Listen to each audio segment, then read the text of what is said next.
Good evening, everyone. I'm your host, Jason Myles, and welcome to another episode of This is Revolution Podcast. If you're new to the channel, welcome. So glad to have you here with us. If you like what we're doing, please hit like and subscribe. It's a passive gesture that goes a long way. If you are a returning listener or a subscriber, welcome back. Fuck yeah. Show these new guys around. Interesting show today. Our guest and I have spoken before via social media, and he hit me up and presented to me something that I didn't know about. Maybe you guys listening to the show definitely know about, but it's Argentina's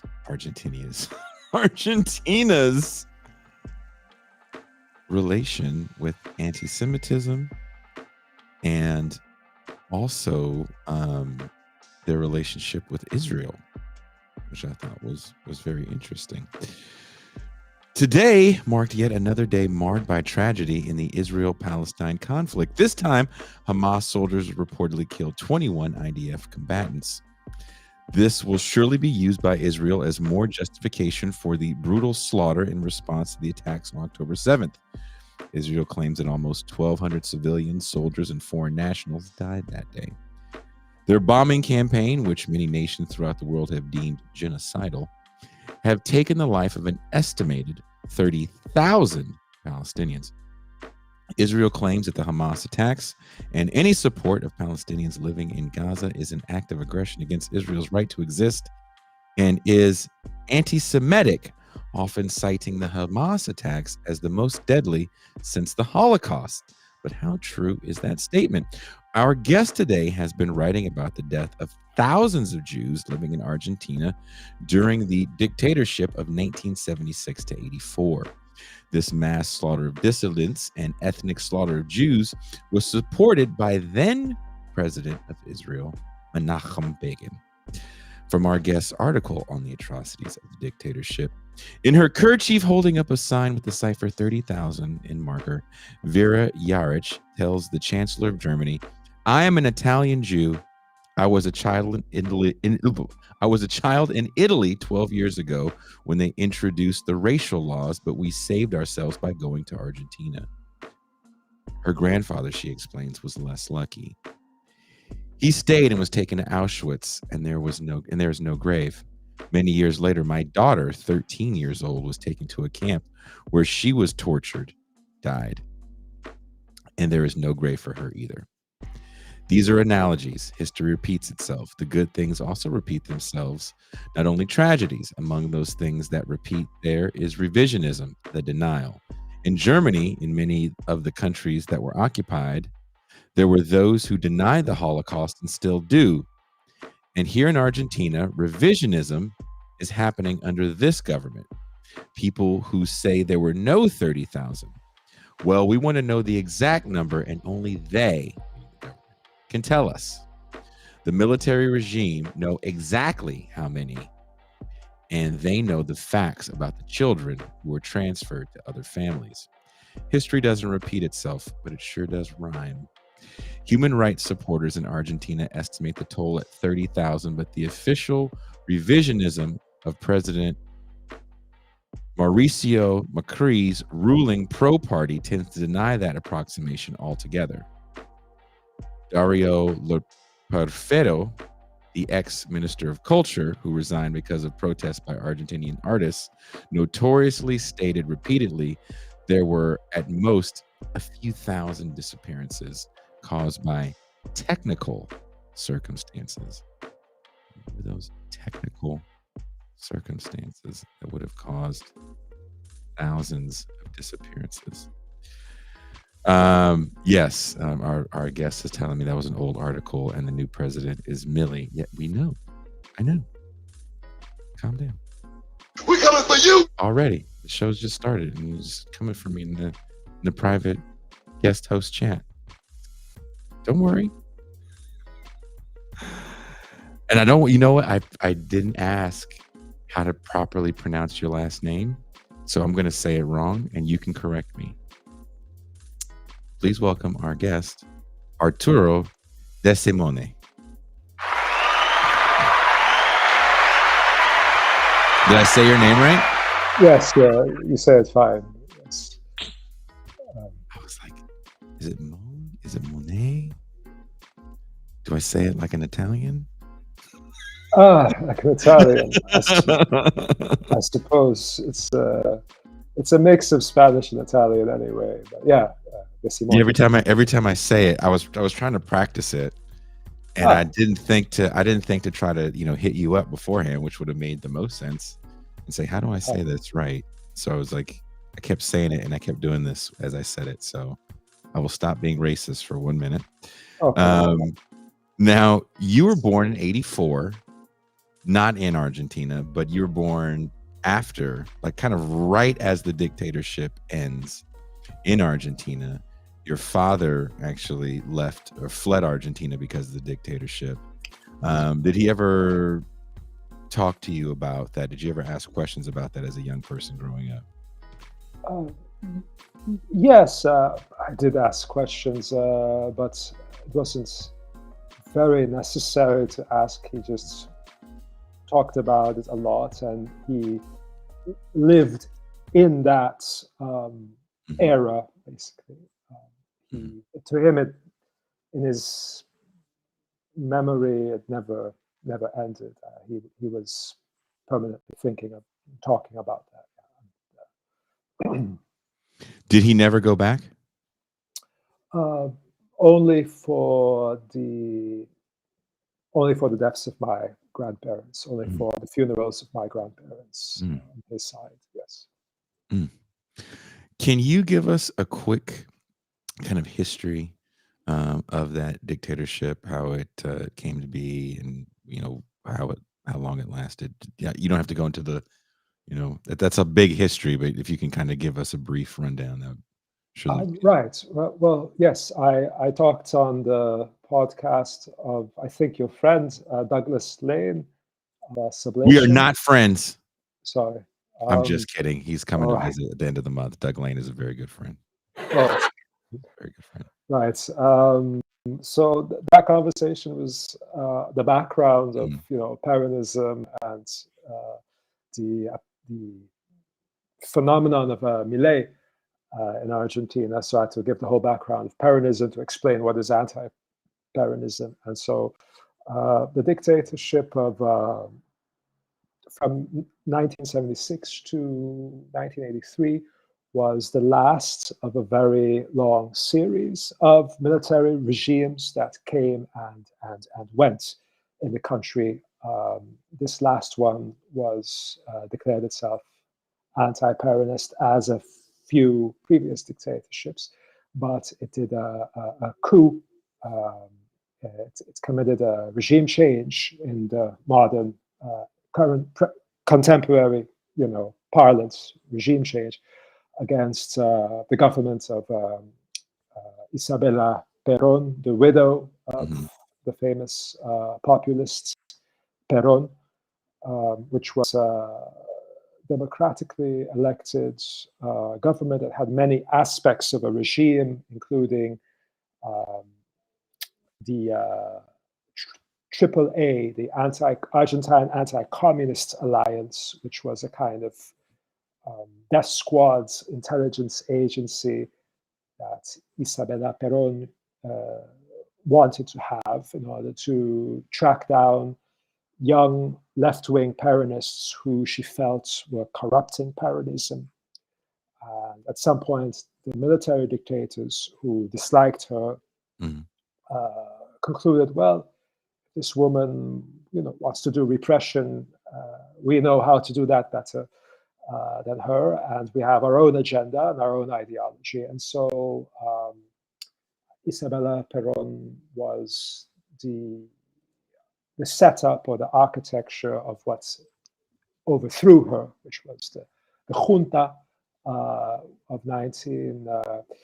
the junta of the late 70s, which was the first implementation of what's called, one of the first implementations of what's called neoliberalism in South America. But that was a very new ideology, and the gentlemen of the junta were not very new people. They were from this military culture that was still, they were trying out these new ideas in this laboratory in America was becoming, with Plan Condor, the US interests in the continents.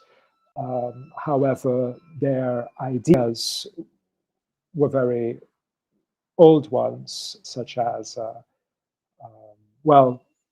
I guess what's relevant to focus on, other than anti-Peronism, which I talked about last time, which is anti-populism. What's relevant to talk about in this context, given the title of the episode, is that they were very much Germanophiles. So they adored the Germanic military tradition, from Prussia to onwards up to and including the Nazis. Yeah, I was going to say, I was actually reading in some of, and thank you very much for the reading. I actually asked for reading, and Arturo was like, "Oh, reading, you say?" And then he sent me, a slew of links. But I was surprised to read that they were even embracing Nazi imagery in uniform as well, Not in or symbols. Because I was reading some of the people that were tortured, especially the Jewish people that were tortured. I know I'm jumping ahead a little bit here. Yes. They had images of Nazi symbols and things like that. What they found. Yes, there are many testimonies, including a very important testimony by Miriam Lewin, who was 27 when, I think, at the age when she gave her testimony to the Human Rights Tribunal, in which she talked about offices in which there was a swastika hanging from a wall, or sometimes she, and it was very interesting. It made me think of how, Jewish people from the old days, the older generation, like my grandmother's generation, would speak, because, like the last thing they would mention, they wouldn't immediately start talking about anti-Semitism, but the last thing they would mention would be like, "Oh, and by the way, there was a swastika hanging. Let me just clarify, there's a swastika hanging from the wall." Jesus. Yeah, and of course, it was also the literature that circulated at the time. Many Argentine generals were fans of a certain theorist of war, and who they had read in translation, who spoke of the national being. And of course, Rommel's ideas were very popular. So, for example, today, if I would, speak to an older person who had served in the army, he would. It's common to hear that such a person express to you, "Well, the army liked Rommel, but not for his ideology, but for his strategy. So they criticized the blitzkriegs of Hitler because these were very messy, and Rommel was rather precise." And so that's their. It's a common to hear that kind of phrase, that kind of explanation. Yes, and there were also important testimonies by the journalist Jacobo Timerman. That's when also the outside world began to notice something was eerie or fishy and anti-Semitic, perhaps, was with the scandals around the journalists, who was very prominent at the time, Jacobo Timerman, who was very tough and unstoppable. So he kept climbing his way out of situations to break some kind of reports to the outside world about what was happening to him and how he was being interrogated. And he also talked about, let me just clarify that, because you mentioned ethnicity in the introduction. ethnicity was not a prime motivator of this. I'm a bit distracted by all the messages I see. Oh, don't look at the chat. That's just very dangerous. I see a lot of cliches about Argentines also. Yeah, don't do it. Yeah, It's the void. okay. Don't stare into the void. Yes. Where was I? Ethnicity. Yes. So ethnicity was not a prime motivator of the coup or of the regime. The prime motivation was to um, uh, transform the economy, establish total conformism, and to destroy the tendency towards armed struggle, as well as the tendency towards any kind of organized social struggle or network of solidarity in the broader society. It was this regime was not about Jewishness or anti-Jewishness. I just point out there was a very impossible to ignore, especially for people of that generation who happen to either be Jewish or close to Jewish people. It's impossible to ignore the anti-Semitic streak in all of this, and impossible to ignore that there was a disproportionate number of victims who happened to be Jewish or from the Argentine Jewish community, which is the most prominent one in Latin America. We have a reputation. Really? Oh, yes. So in Latin America, the largest Jewish diaspora would be in Argentina? Absolutely. Oh, wow. Yes. And do they have kind of a prominent position in society? Would that be one of the reasons why they were kind of picked out? Well, in Buenos Aires, you also have Jewish taxi drivers, but I mean, it's not a place where it's not like how I picture the United States when people I've met where Jewish people are usually very in banking, protected in suburbia or in the middle and upper middle classes. But in Argentina, you have Jewish people of all social classes, but Jewish people are very, very represented in the intellectual professions, absolutely. And for that reason, of course, the regime of the late 70s was a regime that sought to paralyze thought itself, and you weren't supposed to think at all unless you were thinking the right thoughts. And so, of course, that had something to do with the disproportionate number of Jewish people, or just was, and it also excited this anti-Semitic tendency, which was very deeply entrenched. And so, my reason for bring this up in the light of October 7th is not to compete with the number of dead, of course, or not to do any morbid competition of counting the dead in massacres or anything like that, nor to claim that it was Menachem Begin, or the Israeli prime minister, who was at the forefront of this either. But rather, I think it's a necessary thought experiment to ask, what do we consider the largest attack after the Second World War? Because if you look at the numbers, indeed, if you add them up, it's at least 2,000, at least, and that's not counting, for example, other regimes in the region. Or cases that we don't yet know all the details about in Argentina, and not counting all the exiles also that were produced by this episode. I mean, in the one of the articles you sent me in Haaretz, which is an Israeli publication, they cited around 3,000 dead. And give or take, and that would be over double the amount of what Israel is claiming right now with the October 7th attacks. And one of the things that they keep saying is like this is the biggest atrocity since the Holocaust, which is what you brought up to me in that message. So I do think it's important to examine this and ask the question, why is this kind of just forgotten and no one really talks about it? Yeah, just a tiny, a correction. I think they said 3,000 disappeared.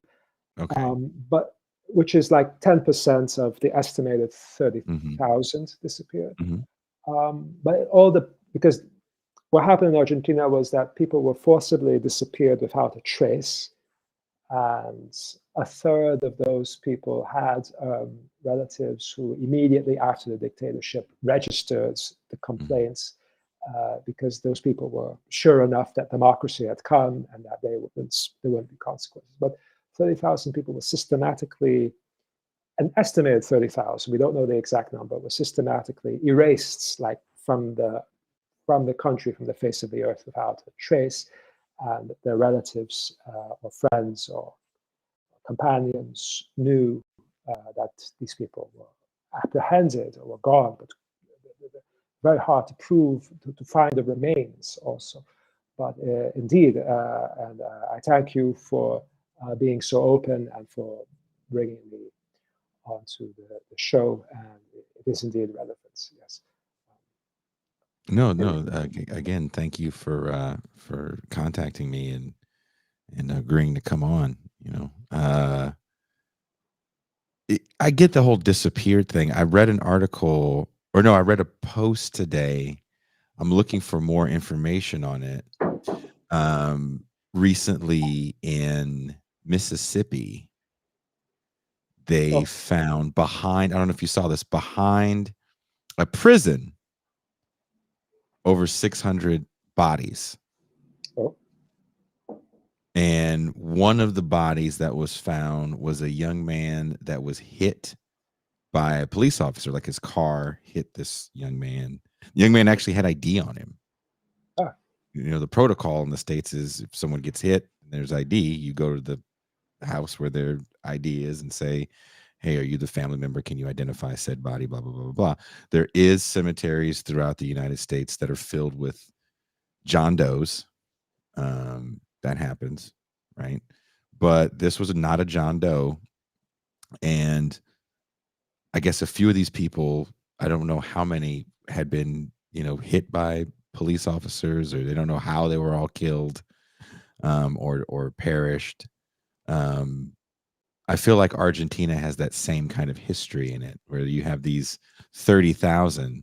We're just using a number that's an estimate. We don't know exactly how many people are missing from the dictatorship, Yes. and where they are. Precisely. They do now and then find some remains. However, in the case of these John Does, I would just clarify that these were not episodes of police brutality of a low-level officer trying to hide that he killed someone, which is horrible enough, but rather this was a very systematic plan from the top down within the state. It was very public, from my understanding. Yes, absolutely. Yes. I definitely get Argentina and Chile a little confused, and I'm not trying to sound dismissive of the brutality, but which regime was throwing people out of planes? Argentina invented that. Oh. And it's a strange coincidence that Alfredo Astiz, who was they called him the Angel of Death, was his nickname, among other nicknames, when he escaped to South Africa in order for some form of immunity from human rights attention, from the attention of human rights organizations. Then within a very short time, the South African regime started to do that as well. So that suggests that maybe he brought the practice with him to South Africa. But it began in Argentina, this practice of throwing a live person indeed out of an airplane. Is the sound bothering, or should I close the window? No. You're fine. I can't really hear it. You're fine. Why do you think Menachem Begin supported the dictatorship with weapons? Yes. This is a very complex question. I mean, it's a very complex history of why Israel came around to make this choice to support, to trade in weapons with these dictatorships. I recently sent and received an email from Eital Mak, a scholar, a researcher in Israel, who has devoted a lot of time to publicizing this. He created an important petition to for declassifying documents about this. Israel. This began after the United States, with Jimmy Carter, declared an arms embargo. So just before Jimmy Carter, Kissinger said to Videla and other generals, whatever you do, hurry up and get it done now, because as soon as this guy Carter comes along, he'll make it more complicated for you to get it done. So Carter, at some point after the revelations of atrocities, declared a weapons embargo, at which point Israeli generals and politicians had visited Argentina at different stages of the Videla regime, as esteemed guests, also with the presence of the prominent mainstream Jewish organization, the Daya, which has earned a very bad name because of that. Recently, they apologized for their role in the dictatorship. I mean, that's not why they didn't earn a bad name by bringing over Israeli politicians, but they did not bring over Israeli politicians, but they were, of course, very present at encounters and visits by Israeli generals, Israeli functionaries, because for one thing, Israel, at least according to Thomas Friedman, who he has a very curious old article in the New York Times where he says Israel had to practice Uzi diplomacy because Israel didn't have many industries or resources. So in order to make sure that they could preserve some good relations with other countries, they relied on weapons trade. And then Friedman, I think, in the classic incident of him getting the world upside down, he says, I have the quotes here. I might have it in front of me. Let me see. No. Well, in any case, he says that because the Israelis were concerned about the plight of Jews under regimes and pariah states like Argentina, maybe they thought that doing Uzi diplomacy, meaning selling weapons eagerly to these regimes, would help as a bargaining chip or get their foot in the door in order to negotiate a safe exit for some of the potential victims, since it was well aware, of course, that a great number of Jewish people were imprisoned, disappeared, their families were looking for them. However, if that were the case, and not just Friedman getting the world exactly upside down, then it failed. But I don't believe that was the purpose. According to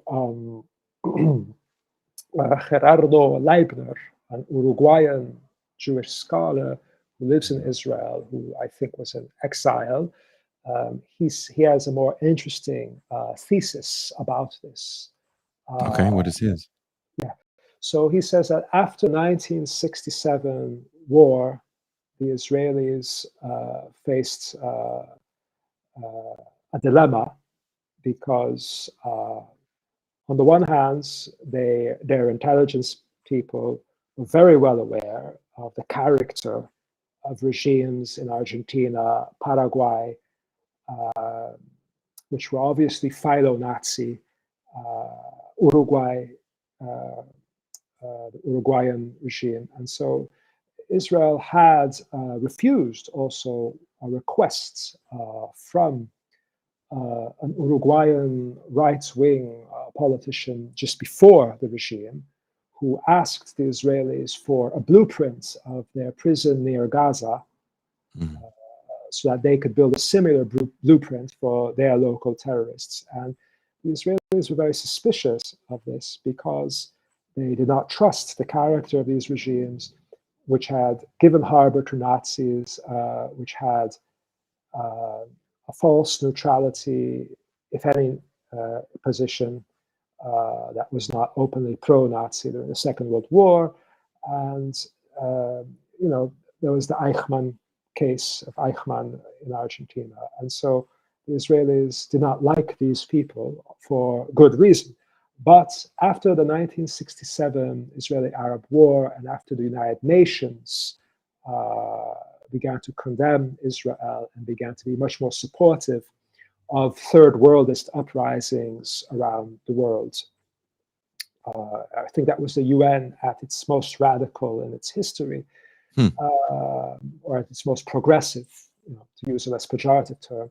The Israelis decided that they had a new enemy, and the new enemy was third worldism. Third worldism sympathized with Arafat, sympathized with the PLO, and with pan-Arabism, with Nasser's Egypt, all of whom were opposed to Israel. So the Israelis had to then make this,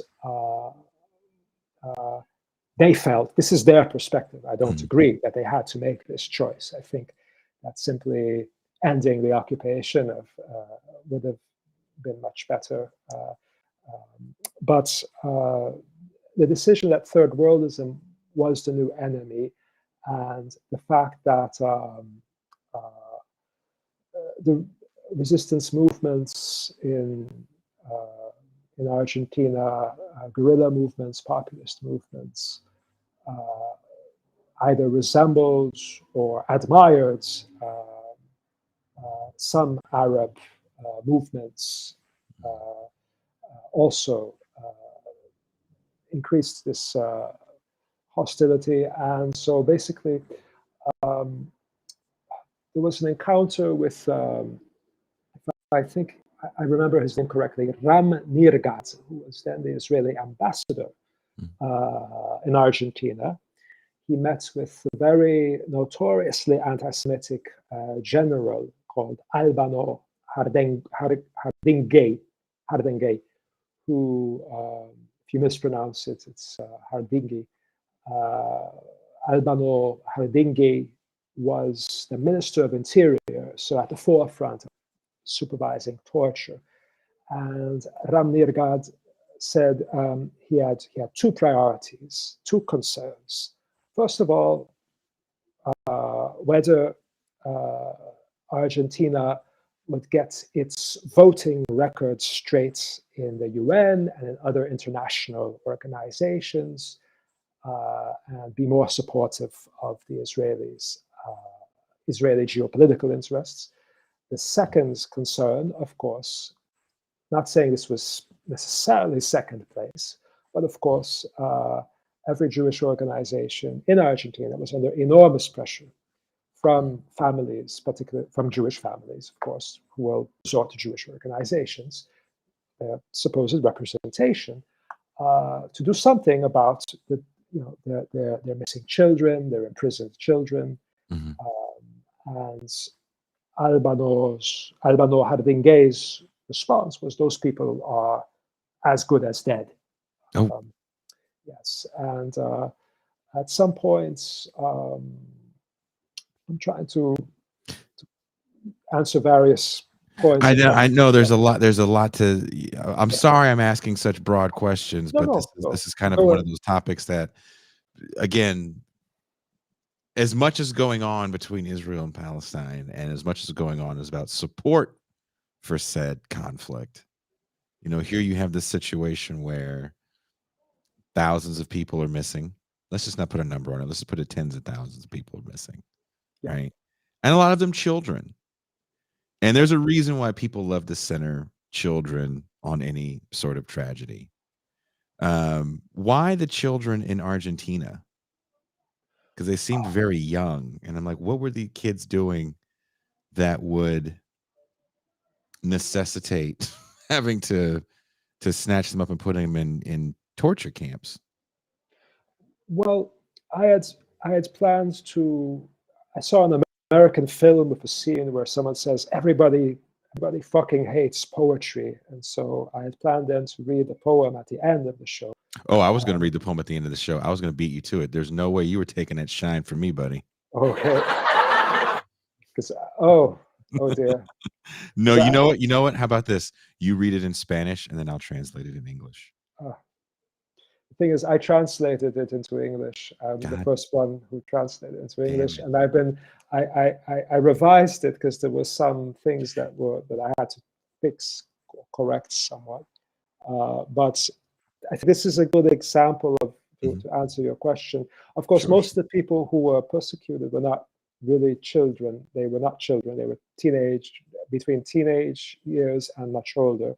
But there were children, of course, and there were also children, those born in captivity, and there was also a concern of the regime. Does not just apply to Jewish people, of course, it applies to the entire yeah. scope of society. But since this is the topic of this evening, I'll use a Jewish example. The poet Juan Gelman, who's of Jewish origins, but not especially concerned. Judaism is a theme in his writing, but he was mostly just a leftist. He did not meet his granddaughter until 1 year before he died, because she was the child of his captive, disappeared son and daughter-in-law. And so the ideology of the regime was to make sure that the children of subversives, they called them, would be reassigned to good military families or pro-military or Catholic families or decent families. And so the child of that couple was somehow ended up in Uruguay, and today she's a politician in Uruguay. And DNA testing reunited the granddaughter and the poet, the grandfather, Juan Gelman, who is, I think, one of the major poets of the country. But it took many, many years until he was almost dead. And she's a politician today in Uruguay, Macarena Gelman, or Gelman. With how you pronounce in the United States, you say Gelman. And but the poem that we are dueling over who's going to recite it is well, you quoted her mother, Vera Jarach, or Jarach, her mother who fled from Italy, and the poem that one of us will read, maybe by the end of the show. You can you know what, you look you know what, you have hair, so the person with the hair wins. You have a beard, so you're winning the hair war and the facial hair war. So because of those two things, you should go ahead and read this. Now or later? Do you feel comfortable reading it now? Sure. Or do you want to save it for? I mean, it moved me as I'm doing the reading and stuff and going over the script for the show, and I read the poem. I was like, that's heavy for a kid to write that at like 12, 13 years old. That's heavy. Yeah. Well, it shows the kind of how, that developed her social consciousness was, and it's a good illustration of what the dictatorship was seeking to stamp out, to destroy. So here it's the poem, A Place, by Franca Jarach, 12 years old. In the morning, I walk by a site surrounded by walls, tall, gray, sad, filthy walls, with advertising billboards, the kind that say, vote for this or that candidate on the blue list. One day I peek inside, it's a slum. People, more people, dressed in cheap fabrics, denuded of happiness. A girl offers me her lemons. 100 for a dozen, buy me. She's 13 years old, more or less my age. A noisy warehouse with rats, with dirt, sepulchral microbes. Here is a site enclosed by walls, sullied with human crimes that are entirely our own. So this is the poem of this kid who, as something she would do after school, she would go with younger people who are slightly older than her to shanty towns to help. In Argentina, social movements typically do this. They go to the shanty. They send people from the so people, young middle class leftists or politically motivated people. They who are usually from the middle class or whatever. They go to the shanty towns to help with education, with literacy training, to do social activities, to bring goods to because the welfare states was never fully constructed in Argentina, and so social movements do social activities in the slums often, and she would do this. And so the poem shows her, developing and it's cultural awareness or social consciousness that the regime saw as especially problematic. I don't know, because I'm wearing these headphones, Yeah. and I'm Can you hear me? seeing myself. So I don't know if the recital, if everything was clear. Yeah. Yes. Yes, we can hear you crystal clear. Yeah. So so I think that is an illustration for that. I mean, yeah, maybe you can read it at the end of the show if you want. So. No, it's in reading that poem and reading more, because again, we're talking about quote unquote disappeared people. I did find it, like I said before, fascinating that so many young people were getting snatched up, and it is interesting, and I'm sorry I interrupted you, kind of explaining some of the rationale why Israel would want to support Argentina at the time. But another issue that you probably were getting to was Israel was not doing all that well financially at this moment as well. At least that, yeah. I mean, that was Thomas Friedman's point, but just because Thomas Friedman said it doesn't mean it's not true. So indeed, Israel. I mean, it's not the only point, right? There's more to it than that, but yeah. Well, the Israelis were very consciousness of their isolation having increased at the time because of the 1967 war, but also, of course, Israel before the 1967 war had economic inflationary problems, kind of look like Argentina with the inflation, except without, of course, Israel does not have the resources, natural resources Argentina has. But indeed, munitions, arms factories were, I mean, this is the banal part, but there are many other parts of this problem that are much more problematic morally and otherwise.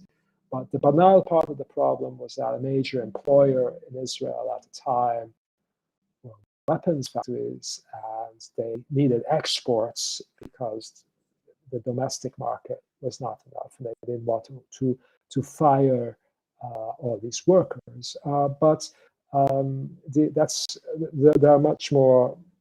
There's a lot of deception, and there are many documents that are not yet declassified as to the nature and the extent of the Israeli-Argentine relations. But there's no doubt whatsoever, however, that there was awareness, because of course families immediately reported all of this to the Jewish Aid Agency, to an organization like the Daya.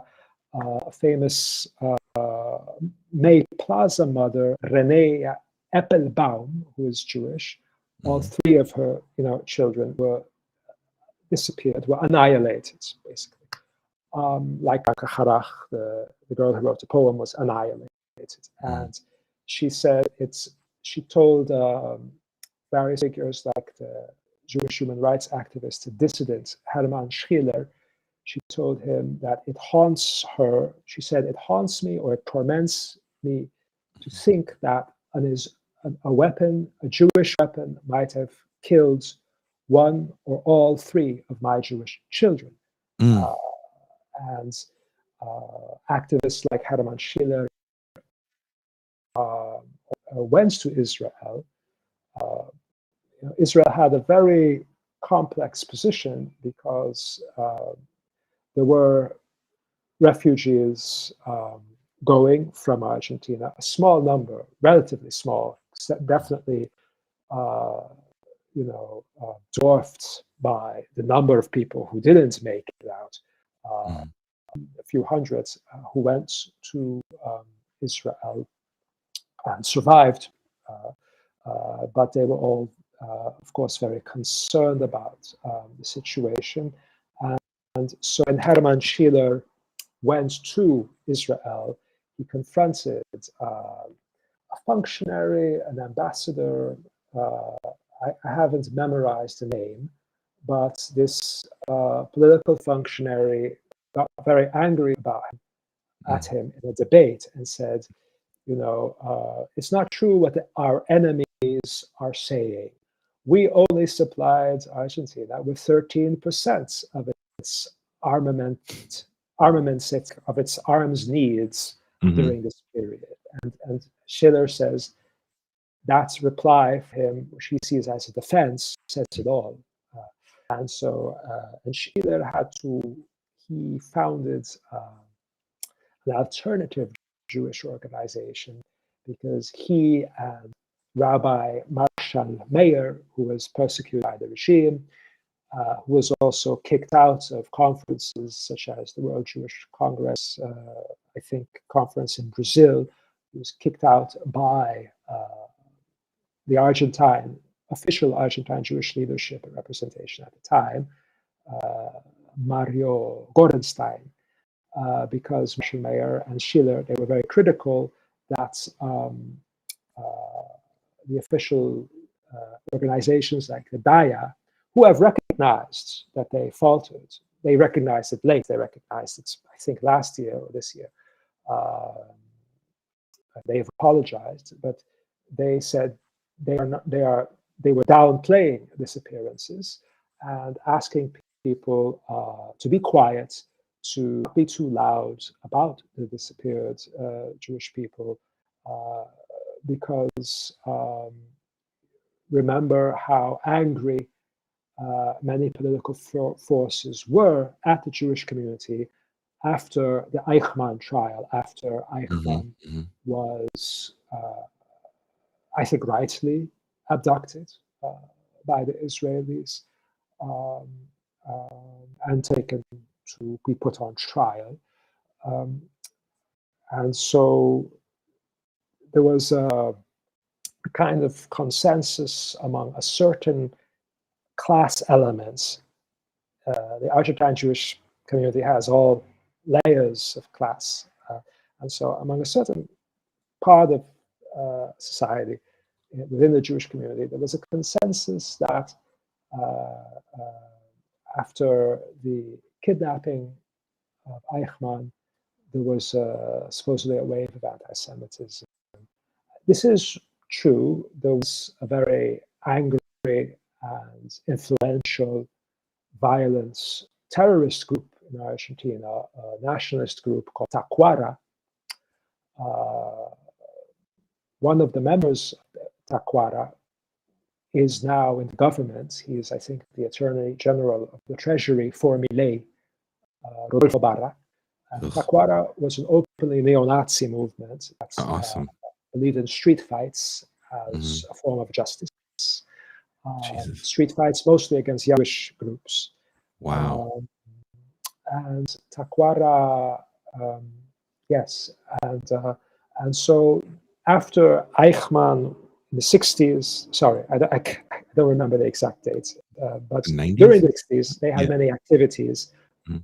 in which they would go to, for example, they'd organize a conference in a park talking about how the Eichmann kidnapping was an attack on the sovereignty of Argentina. Wow. So, and this was saw that as a very grave injustice. And in the beginning, they were mostly young men from the upper classes, but as time went by, they began to be more open to people who the movement split in two, because there was a more popular side that ended up siding with Peronism, and then there was a more elite, more Catholic side. And there was a very interesting study by a professor, I think he's a professor in Tel Aviv. His name is Ranan Ryan, and he got very interested in Argentina and in Peronism and in vindicating almost the figure of Peron, though I don't think one should romanticize Peron too much. But Ranan points out a very curious, ironic twist of history. So during the 60s, there were all these strikes between armed militant gangs like Taquara, and they would attack Jewish communities. To then, in the ideology of Taquara, any Judaism was synonymous with socialism or communism, and vice versa. And they used the term Zionism to refer to that. And so Jewish groups then start to write letters to people in Israel, to Holocaust survivors who then fought in the Israeli army, in the Haganah, to come to Argentina to give them lessons in self-defense or whatever, so that they could fight Taquara. And because Taquara would attack their parents or whoever. And then Taquara, it was always a fascist movement, but Argentina is a huge mess. Argentina is like a big, multi-layered, poisoned cake. It's a huge mess of contradictions. So evolved and changed its ideology and began to be more supportive of Peronism. At the same time, there were young Jewish people who had also taken these self-defense courses and who had fought with Taquara in the street when they were young in the 60s. They began to gravitate towards Peronism, which was the major form of Argentine secular nationalism, populism, anti-imperialism. And then during the dictatorship, they both ended up in the same organization because they put aside the question of, Taquara for a moment put aside anti-Semitism, the Jewish groups for a moment put aside the Jewish identity, and they were in the same organization fighting against the regime. And from there, they ended up being apprehended, and so they were in the same concentration camps together, which was, it's just one layer of absurdity. And at the same time, Israel was having overly cordial relations with the regime that was torturing all these people together. So in offices and sometimes on the wall. So it's a complete and total insanity. Insane. And in closing, as we're wrapping up on the hour, I do want to once again say thank you so much for taking the time to talk to me. See, that hour flew right by. I know it's late where you are. Why? Wow. Why? How can I phrase this? I had it written down somewhere. I guess I'll make it a two-parter. Why do you feel it's important to tell this story of this part of the Argentinian dictatorship? And is the new regime in Argentina going to do coupled with the regime in Israel, are they doing a masterful job of kind of covering up this history or even creating a revisionist history of this time? No, the Macri presidency was much more effective, actually, at damaging historical records or trying to taint the contents of museums and libraries and so on. The current regime, the current government, is not taken seriously enough. So tomorrow there's a huge nationwide strike, even though the government said strikes are outlawed and whatever. They don't have the clout for that, and it's already a cause of scandal that there are two very prominent. There's at least one vocal anti-Semite in the Millet administration, someone who appeared on a podcast talking about international Zionism, conspiracies against Argentina. And Rodolfo Barra, it's been exposed that he was a member, that he was crucial when he was a young man in the cover-up of the murder of a young Jewish socialist in the 60s by the name of Alterman. And he was justice minister in the 90s when he mishandled the bombing of the investigation as to the bombing of the Aya Jewish Center, which claimed around 85 lives, a terrorist bombing, in which it is suspected that both local fascist elements as well as international terrorists in the Middle East were involved. And so he botched an investigation twice. And I think the relevance, I mean, in a few minutes, it's hard to, I underestimated an hour, because I want to also talk about how the continuity of this in the 1990s. But I guess we can't go over the hour. Or we can go over the hour. Well, you know, the great thing about having your own show is that you can constantly tell yourself to go fuck yourself and F the rules. So we can go a little bit over. Oh, thank you. Because somebody contacted today telling me, please tell me you're not going to minimize what happens on October 7th. And please tell me that you are going to mention the Ara terrorist attack in the 1990s. And so I'd love it if we could go a bit over the hour. Yeah. You have to appease your fans, I understand. Oh, I'm teasing. I hope, yes, I hope he remains my friend. So, well, Miriam Lewin, the young, she was then a young lady, you know, giving that testimony, a very important testimony in the 70s. She recently wrote a book called Yossi, a spy who regretted being a spy. And it's about a cop who was designated to infiltrate into the Amia Jewish Center because in the 1990s, because this cop was part of a culture in the police department that believed in the conspiracy theory called Plan Andinia. Plan Andinia was a conspiracy theory that was authored by right-wing anti-Peronists, anti-Semitic writer who was a very influential professor at the University of Buenos Aires during the last couple of dictatorships, called Walter Beverage Allende, nothing to do with Chile's Allende.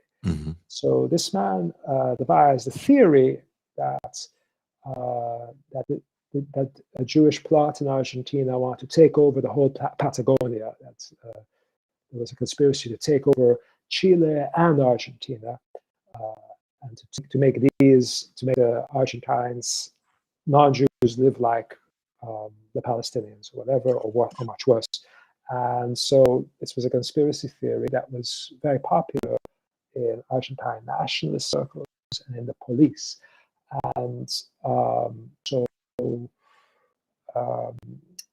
so the story of this cop, not corrupt cop, but a spy, is that infiltrated the Jewish center, believing that he would find out they were plotting to take over the Patagonia. He leaked a huge amount of information as to the structure and the blueprints of this building. And those blueprints got into the wrong hands and became and enabled the terrorist attack in, I think it was 94, the bombing of the AMIA building in Buenos Aires that killed 85 people. This was a 85, you said? yes. Oh, wow. It was a huge scandal because the presidency of Carlos Saul Menem at the time was faulted handling security. And so ever since then, there have been no end to intrigues and speculations as to who was really so we live in the age in which, like Matt Taibbi is often criticizing how New York Times or other newspapers will cite the CIA or the FBI as experts who have the authoritative version of something. So recently, the Mossad said it was Lebanese Hezbollah, and as the principal actors. And so that might be the case, but of course, Israel has its geopolitical interests because Hezbollah is the most interesting adversary for Israel in this region.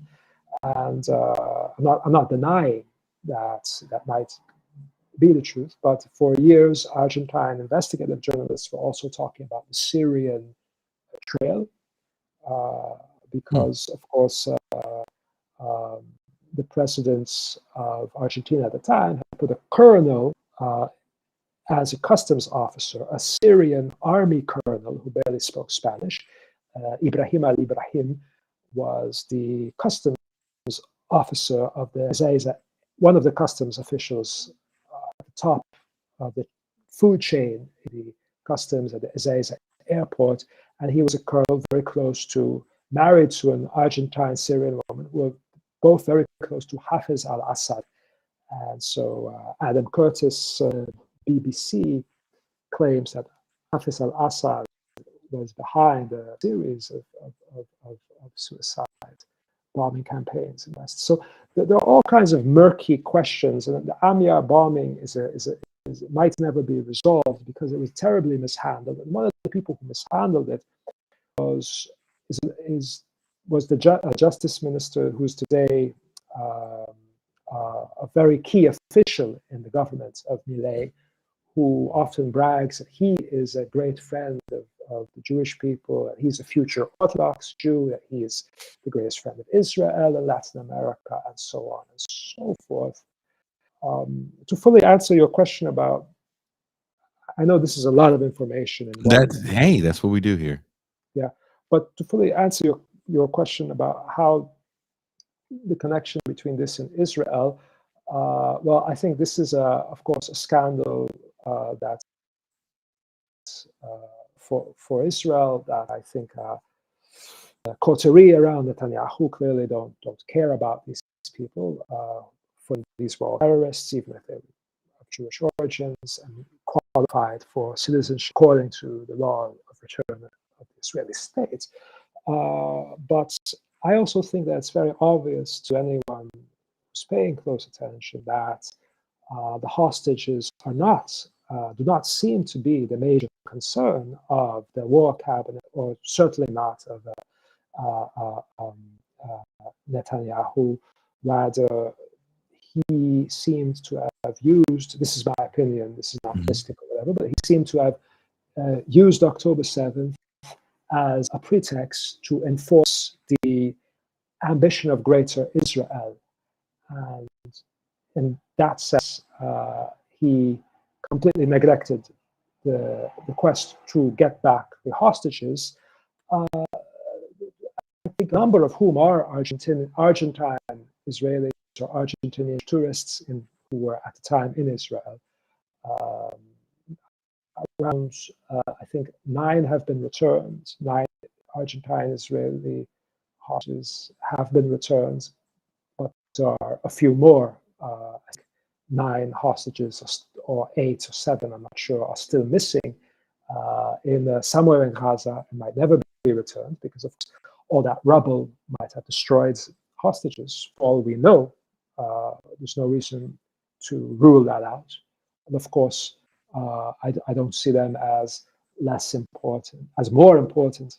I hope that was not a Freudian slip. I don't see them as more important than the 30,000, Palestinians who have died so brutally and terribly. But what I mean to say is that just as during the regime in Argentina, which was very clearly a philo-Nazi regime, and not the only one in South America that had some cordial relations with Israeli arms. Uruguay also was doing this, but very differently. Uruguay tortured many people, and many Jewish victims in Uruguay experienced a lot of anti-Semitism in their testimonies, but they were not wiped off the face of the earth, with one exception. Eduardo Bleier, whose daughter or granddaughter is in Israel, who has issued many grievances that documents about her father or grandfather be declassified, that there be justice.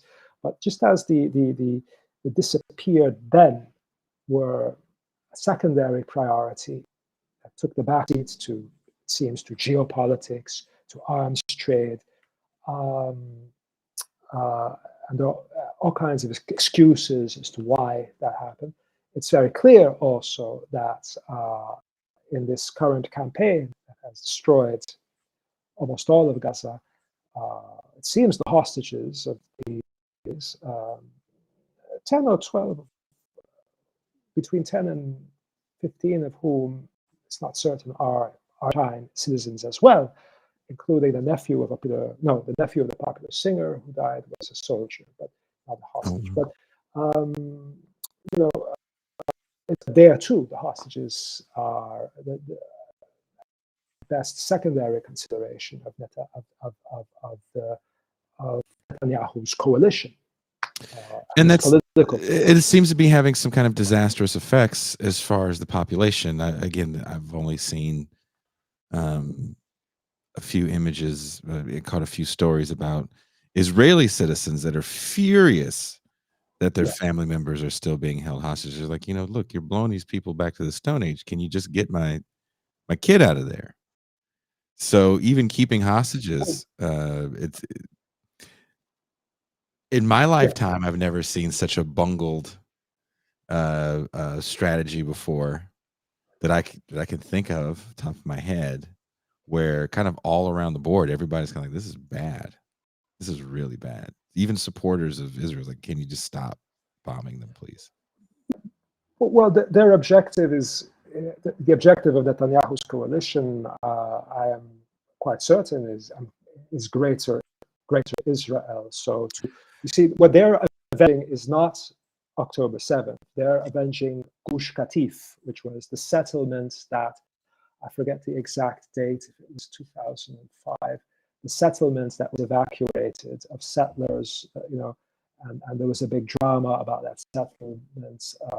The settlers saw that as an open wound because Netanyahu doesn't really respond to the secular part of the population. Like many of the kidnappings happen in the kibbutzim, which Israel is a very divided society between secular and hyper-religious. And the kibbutzim are regarded as a secular institution par excellence. And Netanyahu is a very up politician, and so he knows his electorate. I think that his electorate is more because he's tried to replace Ariel Sharon as patron saint of the settler movement. Gotcha. Sharon went into his coma, and gotcha. I think that what he's trying to avenge is not October 7th, certainly not the hostages. He's not trying to get them back. What he's trying to avenge is the evacuation of that settlement that was seen as a major injustice by the settler movement. And he's doing it. He's promising that there will be many more settlements in Gaza as a revenge against that evacuation, which was, I think, of the major examples of progress, if there ever was an example of progress in the Israeli-Palestine situation. It was that settlement evacuation, which he sees as he wants to avenge. That's what he's seeking to avenge, and his whole movement is.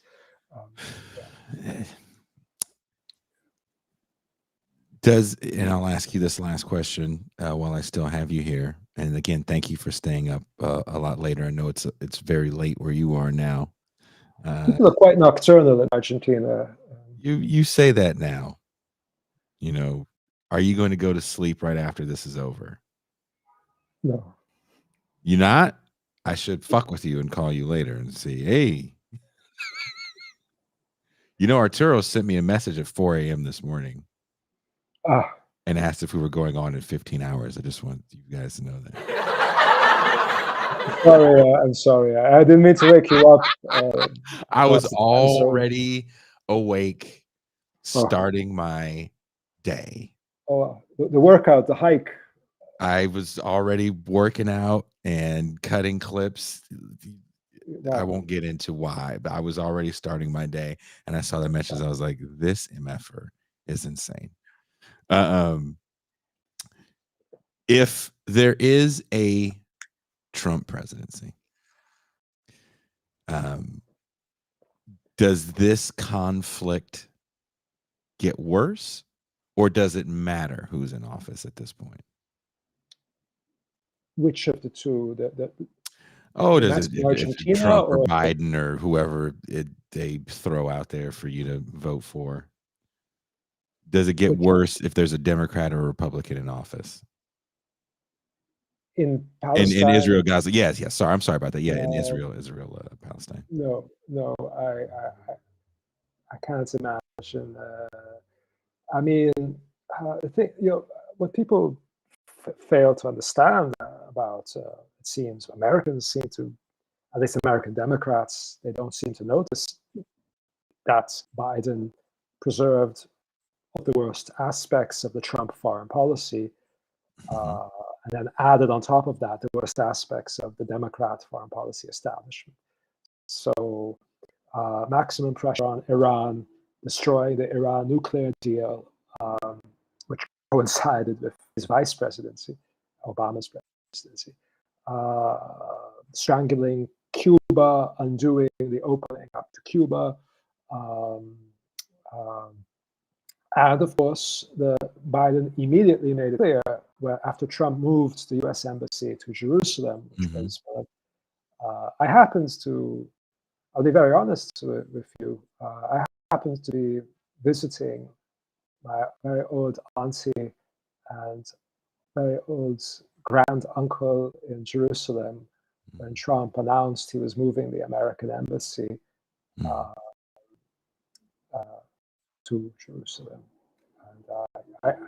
And I never in Israel. I was visiting them with an Israeli who was going to translate Hebrew. But I don't know how relevant that is, but to this conversation. But Biden announced that he would do nothing to reverse the decision taken by Trump. To the embassy move was celebrated by the settler movement. That was a disaster for everyone else. And I think that, and he preserved the Abraham Accords. And I think that October 7th, the campaign, which horrible things happened. The massacre was horrible, and there's no reason to shoot up people partying on the beach or anything like that. But the objectives of the Palestinian campaign or the Hamas campaign were to undo, to take down the Abraham Accords, which were an agreement from the Trump era that Biden is completely unmolested. And it was an agreement for the state to simply move on from the Palestinian issue, to leave the Palestinians in their ghettos, in their predicament, to forget about the Palestinian issue completely. And I think that the Saudi princess at Davos and the Qatari prime minister at Davos made it extremely clear that the Abraham Accords are dead, and that was the objective, among other objectives. So I think I'm going a bit off topic.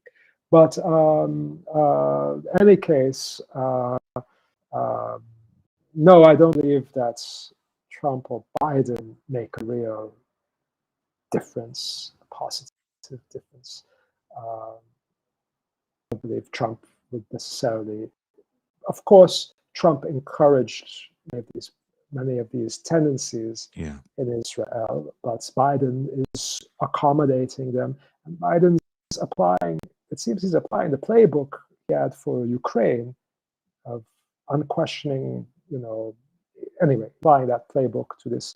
I guess Biden is desperate to have one successful regime change in his presidency. That's the way he sees it. So he wasn't able to. Afghanistan was a huge embarrassment, a huge failure. The Ukraine war was not victorious. So now he thinks, well, if you fail at the macro, try the macro. So the Gaza Strip is a tiny outpost, and Blinken keep announcing their regime change plans for the Gaza Strip, and they're not seeing it as genocide. They're seeing it as another yet regime change. They want to get through the door before the end of term, because otherwise they won't be able to prove to the rest of the world that America is still capable of regime change. I think that's that's how I read the American geopolitics at play here, whereas the Israelis are thinking completely different intentions.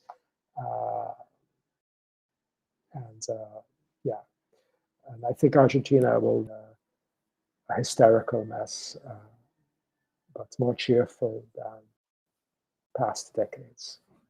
Slightly. Is this Milei presidency a one-term presidency? Well, we'll see. I hope that he is not overthrown by his vice president, who's much closer to the military and much more preferred by the serious elements of the right here in Argentina. Villarruel, she's a former lawyer for former dictators or personnel of the dictatorships. She was their defense lawyer. They had many defense lawyers. So she's to the right of Milei. And Jesus. So what I'm afraid of, I don't see Milei as a fascist, but I'm afraid of a repeat of what happened with Isabel Perón, because like Milei, Isabel Perón was regarded as a histrionic figure who could not be taken seriously, but who courted reactionary elements in the military until they finally overthrew her. And that's the danger I see in Argentina. That's the danger I see. Yeah. Well, be safe out there in Argentina. His name is Arturo Desimone. Thank you for hanging out with us, Arturo. Thank you. We have to have you back on the show at some point. Maybe when Doug comes down here and hangs out with me in Mexico, we'll double up on you. I really need to visit Mexico. I really have to go to Mexico. So, yes. Yeah. It's like Argentina with less white people. So, Arturo, have a very good night, man. Take it easy. You too. You guys give it up for Arturo Desimone. Thank you guys so much for checking this out. If you want to join us for the champagne room and hang out, it's very easy. Patreon.com/Bitterlake Presents.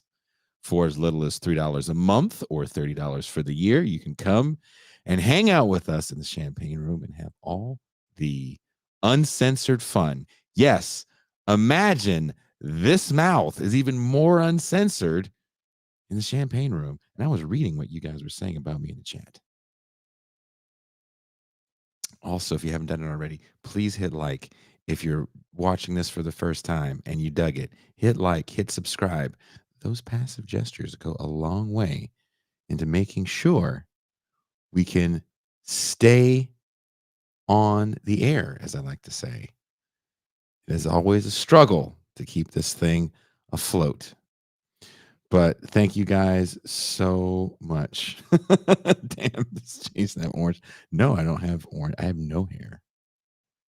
Hair schmear. So I'll be in the champagne room by myself and just hanging out with you knuckleheads. Tomorrow we'll be talking about my favorite thing in the world. Me and JG Michael will be talking about the golden age of ninja movies. Oh yes. I figured out a way to do a whole show about ninjas with one of probably, oh God, I don't know anyone that knows B film and film in general better than JG. Derek Varn is a close second, but even he has to say, JG knows way too much about B cinema. And when I asked JG if he wanted to do a ninja show, he was like, yep.